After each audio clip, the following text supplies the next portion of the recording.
En aquel tiempo dijo Jesús a sus discípulos: si no sois mejores que los escribas y fariseos, no entraréis en el reino de los cielos.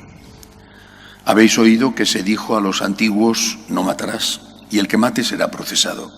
Pero yo os digo, todo el que esté peleado con su hermano será procesado. Y si uno llama a su hermano imbécil, tendrá que comparecer ante el Sanedrín, y si lo llama renegado, merece la condena del fuego. Por tanto, si cuando vas a poner tu ofrenda sobre el altar, te acuerdas allí mismo de que tu hermano tiene quejas contra ti, deja allí tu ofrenda ante el altar y vete primero a reconciliarte con tu hermano, y entonces vuelve a presentar tu ofrenda.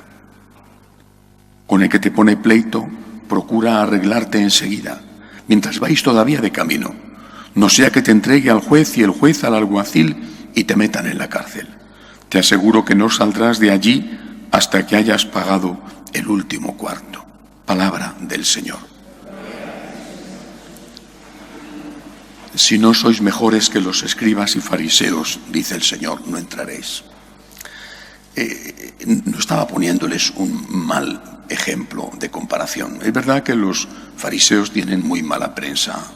Ha sido una palabra, un concepto que se ha convertido en sinónimo de hipócrita.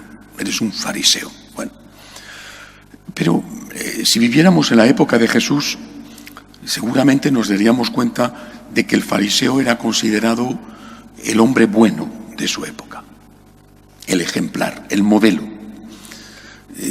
No sé si podríamos decir, porque las comparaciones nunca son exactas, el que va a misa diaria.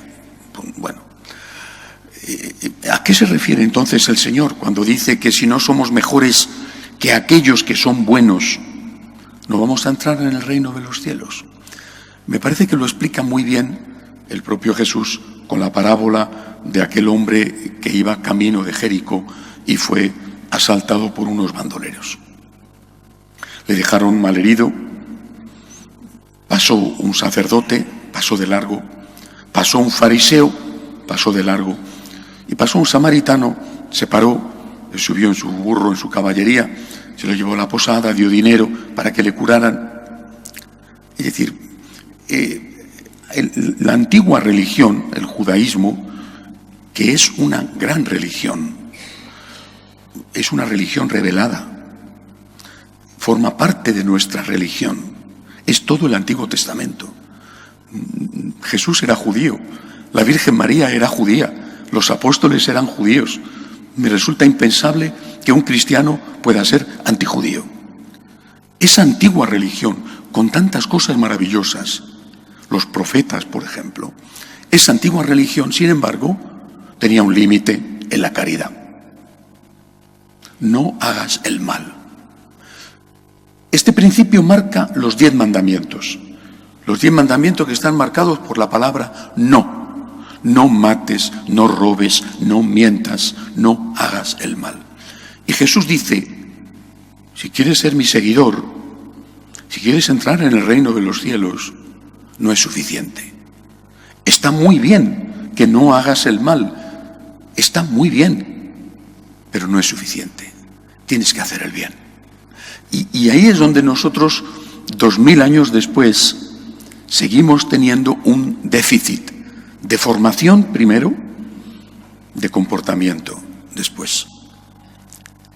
¿Quién de nosotros examina su conciencia sobre el bien que ha podido hacer y que no ha hecho? Seguimos examinando nuestra conciencia por los mismos mandamientos con que se examinan o deberían examinarse los judíos. Los mandamientos de Moisés, hace 3000 años, más o menos. ¿Quién de nosotros dice, he podido hacer esto y no lo he hecho? Podemos tener equivocadamente la conciencia tranquila diciendo, yo no he robado, yo no he matado, yo no he mentido, yo no he faltado a misa. Eso está bien, eso hay que hacerlo. Ese es el primer paso imprescindible, es el Antiguo y maravilloso Testamento. Pero ese no es el Nuevo Testamento. ¿Qué tengo yo que hacer? ¿Qué puedo yo hacer? Porque lo que yo puedo hacer, lo tengo que hacer. Lo que yo puedo hacer es mi responsabilidad. Dios no me pide que haga lo que no puedo hacer, pero lo que yo puedo hacer, lo tengo que hacer, es mi responsabilidad. Un católico tiene siempre que examinar su conciencia, no solamente sobre el mal que no cometió o que cometió, sino sobre el bien que pudo hacer y que no hizo. Esto es tan claro en el Evangelio que, repito, es lastimoso que después de 2000 años todavía tengamos un déficit de formación y de comportamiento. ¿Qué puedo yo hacer? ¿Qué bien puedo yo hacer? Ese bien que yo puedo hacer, tengo el deber moral de conciencia de hacerlo. Y si no, cometo un pecado. ¿Es un pecado de omisión? Sí, pero es un pecado que puede ser en muchos aspectos grave. Tú dejas morir a una persona desangrada, la parábola del buen samaritano, tú eres culpable de la muerte de ese señor, tan culpable como si hubiera sido tú el que le clavaste el puñal para robarle su bolsa. Tú eres culpable de omisión. No es, bueno, algo que pude hacer que no hice, no pasa nada, no.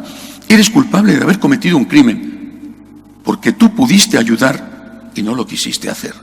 Esto es lo que nos enseña Jesús. Y esto lo aplica a, entre otras cosas, por ejemplo, a los insultos. Yo reconozco que soy el primero que tengo que pedir perdón. ¿Por qué? Porque a veces, si no con la lengua, sí con el pensamiento, dices, uy, este, el otro, el de más allá. Pues el Señor nos pide que examinemos también esto. Y que no nos conformemos con decir, yo no le he pegado a este. ¿Tú le has insultado? ¿Le has criticado? ¿Le has juzgado? Repito, tengamos cuidado, porque podemos pensar que somos buenos porque no somos malos, y no basta con no ser malos para ser buenos. El Señor no ha venido, no se hizo hombre y no murió por nosotros para que no fuéramos malos. Murió por nosotros para que fuéramos santos, para que fuéramos buenos. Que Dios nos ayude. De pie, por favor.